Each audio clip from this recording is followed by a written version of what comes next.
Romanos capítulo 10, versículo 4. Porque o fim da lei é Cristo, para a justiça de todo aquele que crê. Como eu disse, ele foi perfeito em todos os seus caminhos.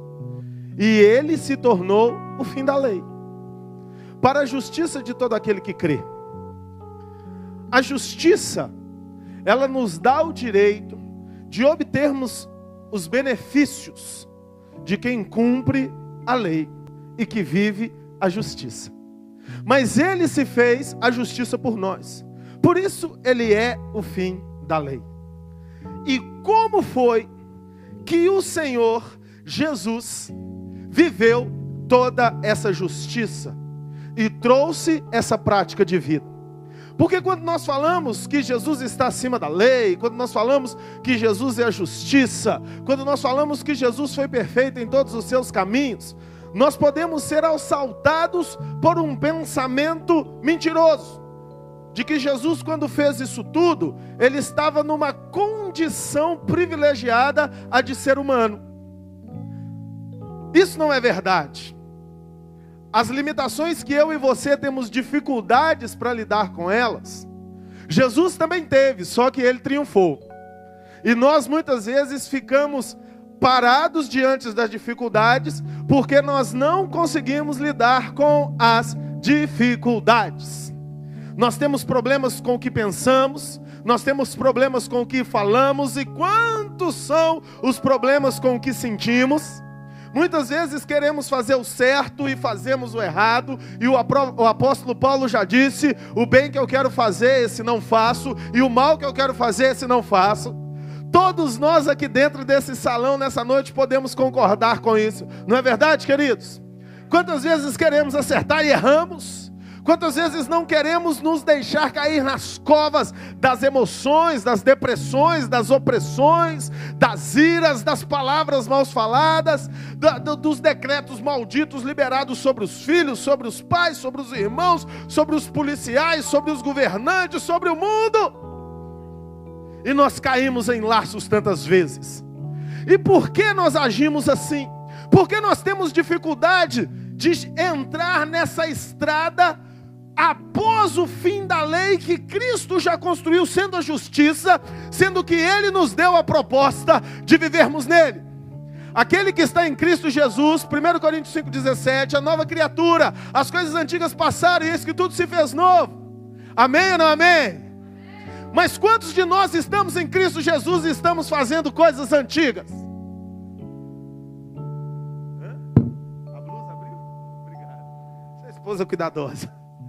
Quantos de nós estamos em Cristo Jesus e retrocedemos e fazemos o que não queríamos fazer mais, que um dia declaramos: eu nunca mais coloco um copo de bebida na minha boca, da minha boca nunca mais sai um palavrão, eu nunca mais trato a minha esposa desse jeito, eu nunca mais trato os meus filhos, meus irmãos em Cristo desse jeito, eu vou ser agora uma nova criatura. Quantos de nós passamos por essa experiência, queridos, e temos retrocedido no caminho?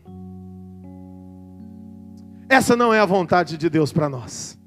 A vontade de Deus para nós é que nós vivamos na justiça para todo aquele que crê, porque Jesus é o fim da lei. Mas nós temos oscilado, entrado na vida, na estrada de Cristo e saído dela tantas vezes. A boa notícia é que a maravilhosa graça está presente. E todas as vezes que nos arrependemos, Jesus Cristo, sem hesitar, Ele nos reintegra ao caminho da vida. Mas a vida espiritual não pode ser como o ioiô, que vai e que vem.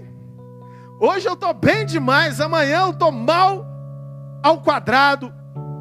Hoje eu sou mais que vencedor, amanhã eu sou o principal dos derrotados. Hoje a minha boca é santa, amanhã a minha boca é terrível. Hoje os meus olhos são puros, amanhã os meus olhos são negros. Isso não é a vontade de Deus para nós.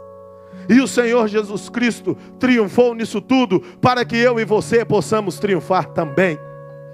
No Evangelho de Marcos, no capítulo 6, nos versículos de 1 a 3, nós temos uma colocação sobre o Senhor Jesus, uma postura do Senhor Jesus, que nos mostra as práticas do Senhor Jesus.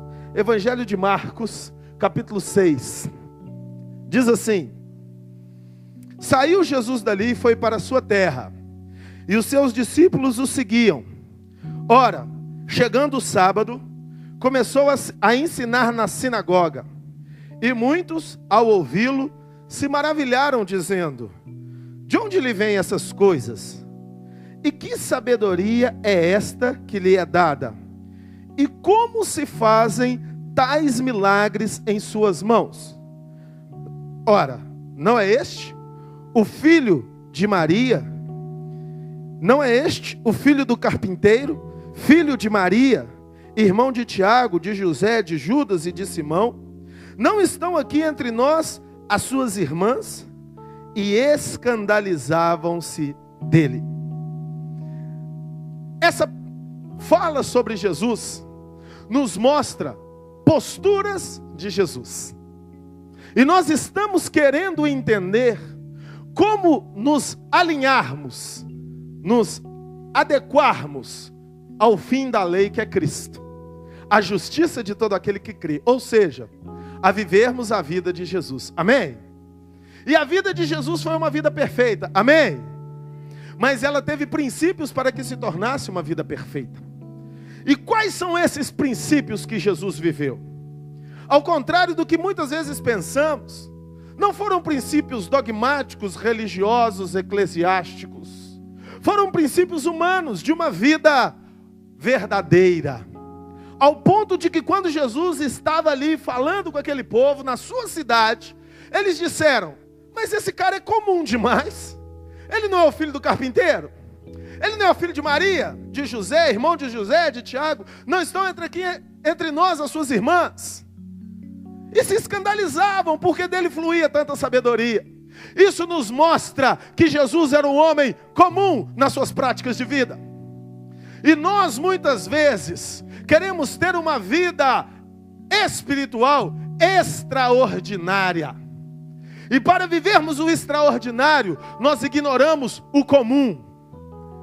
Nós queremos ser amigos das pessoas que têm aquela unção, que têm aquele fogo, que portam aquela palavra profética, aquela revelação. Nós queremos estar nos meios das pessoas aonde estão fluindo a glória de Deus, nos recônditos religiosos. Mas e na nossa vida pessoal? Com quem temos nos relacionado diariamente? Qual tem sido a nossa postura? Nós somos uma fonte ou nós somos um sanguessuga? Quando nós queremos somente sugar, nós vamos passar a vida inteira querendo tirar do outro alguma coisa que nós achamos que é extraordinária. Enquanto a vontade de Deus para nós é que através do comum nós possamos revelar o extraordinário na nossa vida. É tendo uma vida simples, é tendo uma vida essencial, é tendo uma vida muitas vezes anônima, apegada ao fim da lei, que é Cristo, que nós vamos desenvolver uma espiritualidade profunda. Jesus teve 3 anos de ministério, não teve, queridos? Mas antes dos 3 anos de ministério, Jesus viveu 30 anos no anonimato. Quem era o Jesus com 18, 19, 20, 21, 22, 15, 14 anos de idade? Um Zé Ninguém. Ninguém conhecia ele. Ele estava no meio do povo, trabalhando com o pai carpinteiro. Ele estava crescendo para baixo.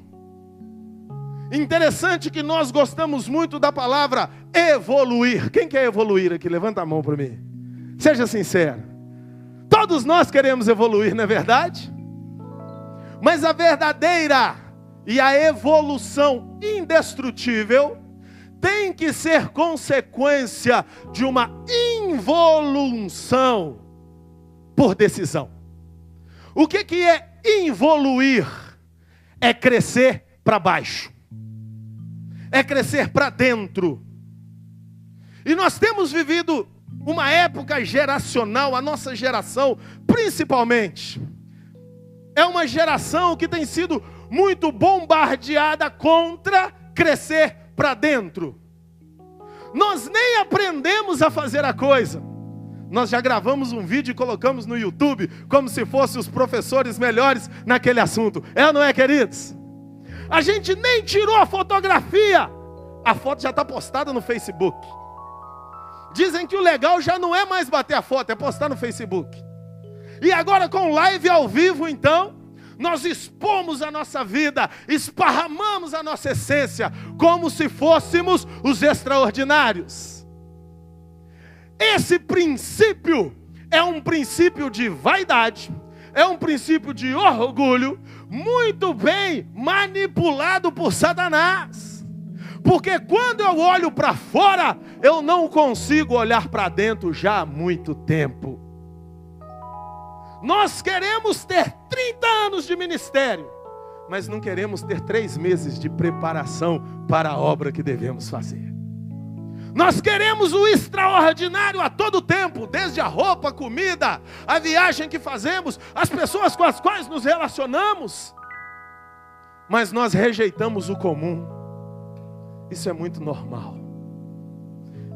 E foi exatamente esse princípio do comum, esse princípio da involução, esse princípio de olhar para dentro de si, que foi a bandeira de toda a vida do Senhor Jesus.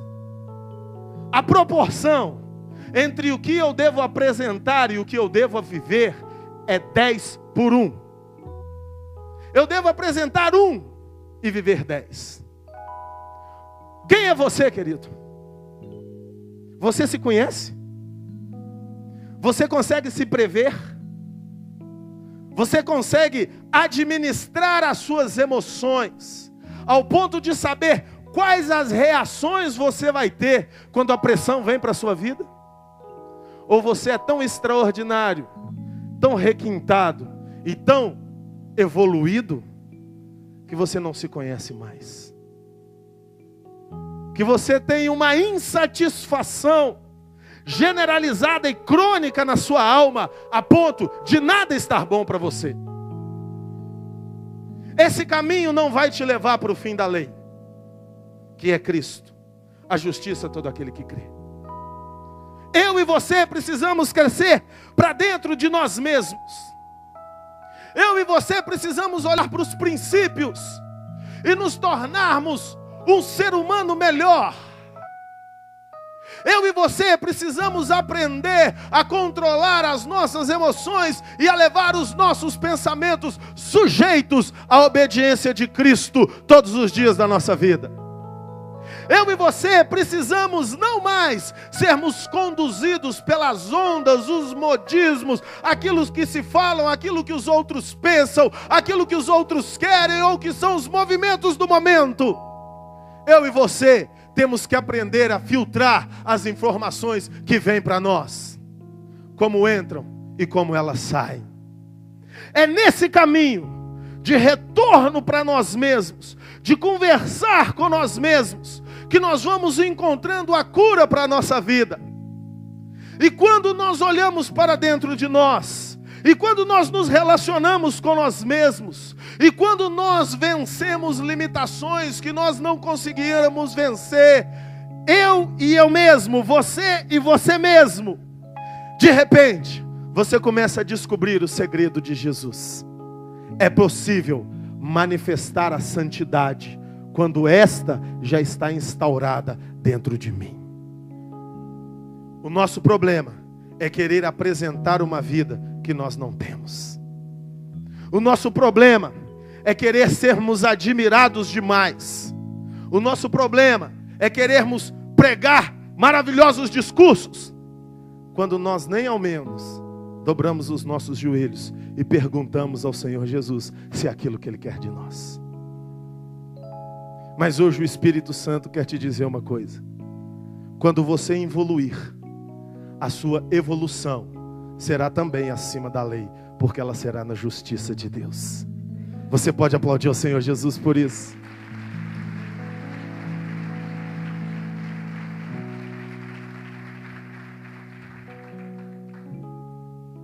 Quem é esse homem? Filho do carpinteiro. Mas ali, a vida de Jesus já estava fluindo.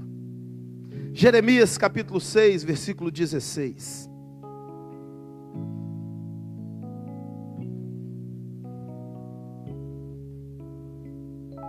Jeremias 6, 16.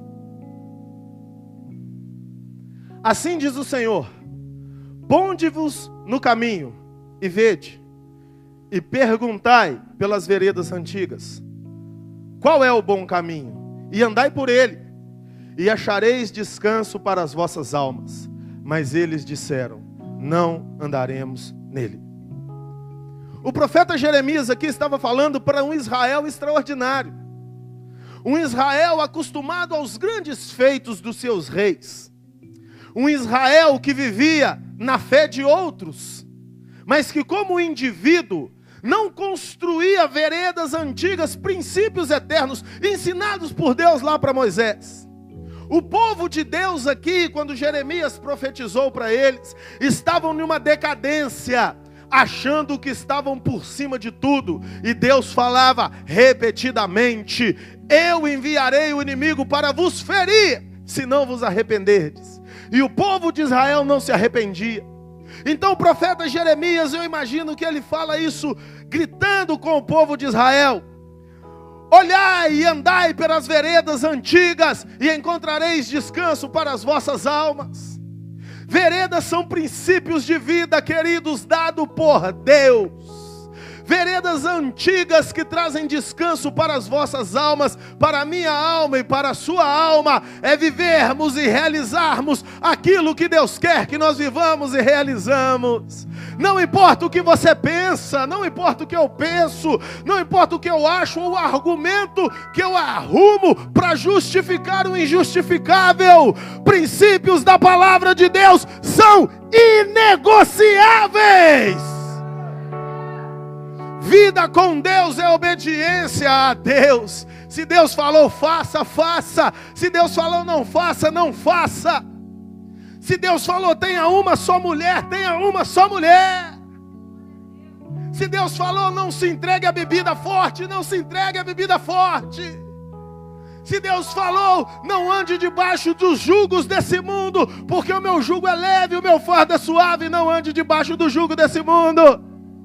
E aí a gente acha que jugo é só problema e dificuldade, mas não, jugo é tudo que prende. O que te prende? Você consegue passar um dia sem o celular? Se você me disser não consigo, pastor, eu vou te dizer, o celular é um jugo na sua vida. Se você me disser eu não consigo passar um dia sem tomar Coca-Cola, eu vou dizer a Coca-Cola virou um jugo na sua vida. Se você me disser eu não consigo passar um dia sem uma cachaçinha, eu vou dizer a cachaçinha virou um jugo na sua vida. Se você me disser eu não consigo andar na rua e não olhar para o corpo exibido das mulheres que vão e vêm seminuas, eu vou te dizer, isso se tornou um jugo sobre sua vida. Tudo que te prende é um jugo. E quando você não olha para dentro de você mesmo, as coisas que estão fora vão prender a sua atenção. E aí nós queremos achar o fim da lei que é Cristo, mas a corrupção do mundo amarrou a nossa vida. Nós temos que olhar para as veredas antigas. E as veredas antigas estão dentro daqueles que conhecem o Espírito Santo através da palavra de Deus.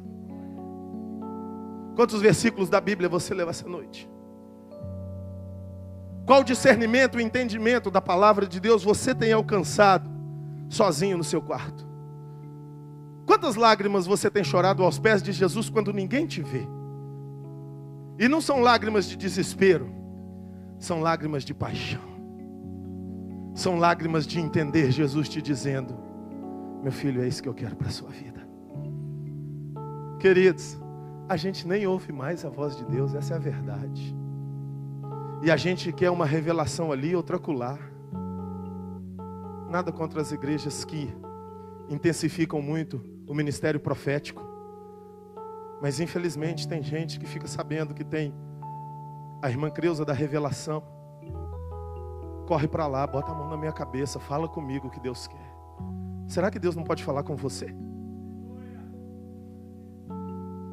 Mas será que você tem parado para ouvir Jesus? Tudo na nossa geração é fast food. A gente põe uma comida no micro-ondas, 30 segundos ela está pronta. Cuidado, para você não querer ter uma vida espiritual fast food. A justiça de Deus na nossa vida, ela se manifesta na prevenção, não na correção. Entenda uma coisa: toda prevenção vai te proteger do prejuízo. Toda correção vai trazer iminente consigo um prejuízo. Quando o pecado te pressiona e você peca, o sangue de Jesus continua disponível para quando você se arrepender, você ser perdoado de todo o seu pecado. Amém? Mas todo pecado vai te gerar uma consequência. Mas quando você se previne, antes que o pecado te pressione, e você se involui para a presença do Senhor, quando o pecado bater a sua porta, e ele vai bater, ele não vai ouvir o desespero da sua alma, carente, vazia, revoltada, indignada, oprimida, deprimida. Ele não vai encontrar nada disso. Sabe o que ele vai encontrar? Jesus Cristo na frente da sua alma, e você agarradinho com a voz de Jesus no seu coração. Então você não vai pecar, não porque você é bonzinho, mas porque Jesus Cristo é que está administrando a sua vida. E é esse caminho que o Espírito Santo quer te propor nessa noite. Volte-se para dentro de você mesmo. Encontre Jesus aí dentro. O Jesus que não é a figura religiosa que apresentaram para você, mas o Jesus que é a pessoa viva que conquistou o seu coração, que curou as suas feridas, que libertou as amarras que te prendiam. Aonde está esse Jesus dentro de você, querido? Você tem conhecido o Jesus histórico? Ou você tem conhecido o Jesus vivencial? Ou você tem se relacionado com Ele? Ou você tem se encontrado com Ele? Ou você tem entregue o seu coração para Ele? Essas respostas você precisa dar para você mesmo. Mas eu quero te afirmar, essa é a vida que Ele tem para você. Um relacionamento íntimo, um relacionamento sincero. Quando entendemos esses princípios na nossa vida, aqueles problemas psicológicos, que todos nós em algum estágio lidamos com ele, de uma mais simples neurose a uma mais ampla esquizofrenia, todo ser humano dá com um problema psicológico. Dizem os psicólogos, de neurótico e louco, todo ser humano tem um pouco. A neurose é o medo da consequência de um prazer desejado. Todos nós vivemos nessa corda bamba. Eu quero fazer algo errado, mas qual o prejuízo que aquele algo errado vai me dar? E acaba que nós processamos até a nossa fé por esses âmbitos. Nós não pecamos, não por amor a Jesus, mas por medo da punição que teremos e do prejuízo que acarretaremos. Isso é neurose. O Senhor Jesus quer que preservemos a nossa vida porque amamos a Ele. Você consegue entender a diferença? E quando você começa a andar por esses caminhos, você começa a encontrar respostas dos gritos desesperados da sua alma, que te leva involuntariamente aos caminhos tortuosos da vida.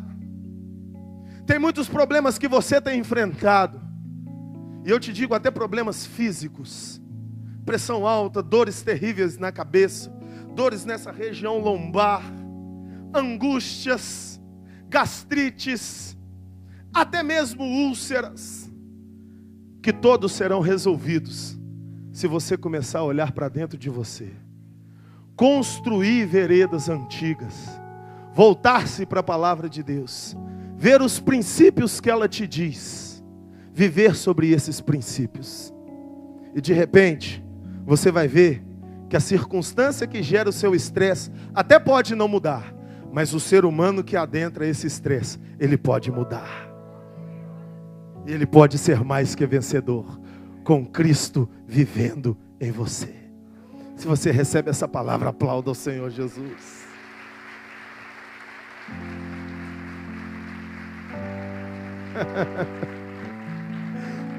Trinta anos de anonimato foi o que Jesus viveu.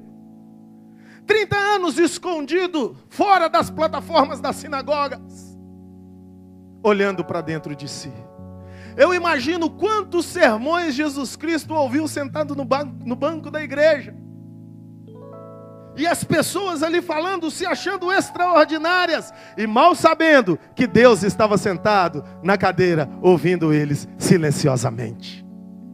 Mas Jesus não falou, Jesus não pediu a palavra. Somente em Caná da Galileia, no dia de um casamento, acabou o vinho e a sua mãe pediu: transforma a água em vinho. Jesus falou: agora eu começo.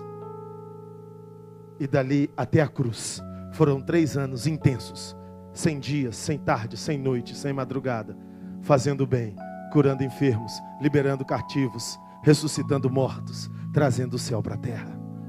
Sabe por quê? Jesus não tinha problemas com ele mesmo. Entende, querido? E aí, a evolução foi indestrutível.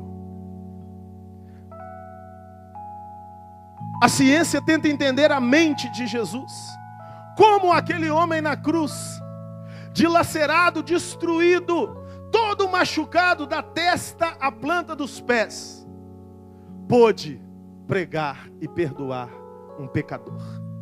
Quando o ladrão que estava à sua direita disse: tem misericórdia de mim, Senhor, Jesus Cristo, no final das suas forças, sem oxigênio no pulmão, com os braços abertos, sangrando, em todos os níveis de estresse, após ter sido torturado terrivelmente pelas chibatas e os flagrons romanos, ele trouxe um pouquinho de oxigênio para o peito para dizer: sabe o quê? Hoje mesmo tu estarás comigo no paraíso.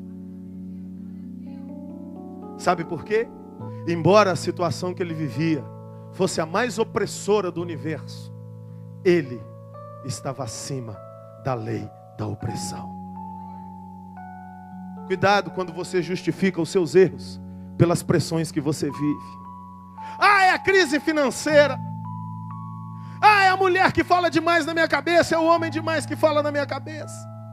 Ah, é a corrupção, é o Lula, é a Dilma, é o Temer. Brasil, vou roubar também, vou sonegar também.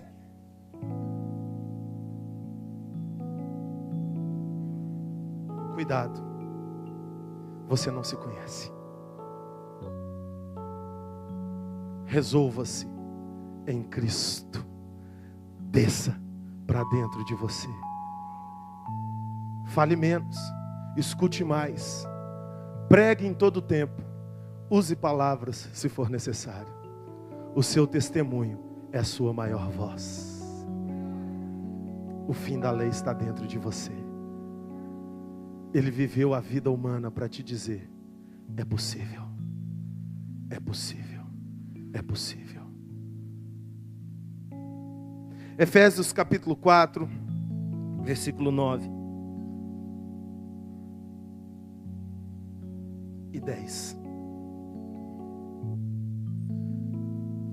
Ora isto, ele subiu, que é, senão também que desceu as partes mais baixas da terra? Aquele que desceu é também o mesmo que subiu, muito acima de todos os céus, para cumprir todas as coisas. Volta no 10, por favor. Aquele que desceu é também o mesmo que subiu muito acima de todos os céus para cumprir todas as coisas. Pode deixar aí. Nós começamos refletindo sobre uma frase: Jesus Cristo está acima da lei. Quem crê nisso, diga um amém bem forte. Amém. Por que Ele está acima? Porque primeiro Ele desceu, mas também subiu acima de todos os céus para cumprir todas as coisas.